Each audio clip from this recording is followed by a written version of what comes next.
Greetings. Russia and Georgia have resumed flights. While Russia occupies 20% of Georgia's territories, the restoration of direct flights to Russia is causing concern for the Georgian people.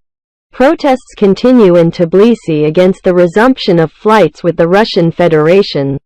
Participants of the action threw eggs at the office of Georgian Airways. The arrival of sanctioned members of the family of the Minister of Foreign Affairs of the Russian Federation Sergey Lavrov in Kakheti, Georgia, for the grandiose wedding of Sergey Lavrov's relative, caused indignation among the people. Russia continues to occupy 20% of the territories of Georgia and in the same time continues to attack Ukraine. The Tbilisi City Hall has begun to terminate the contract concluded with the sub-sanctioned Russian company Metrovagonmash for the purchase of 40 new cars for the Tbilisi Metro.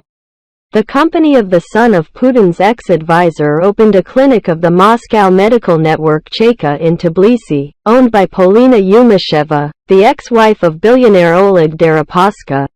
On May 26, Georgia celebrates Independence Day. Direct flights to Georgia, from Sochi to Tbilisi, will become a popular international destination.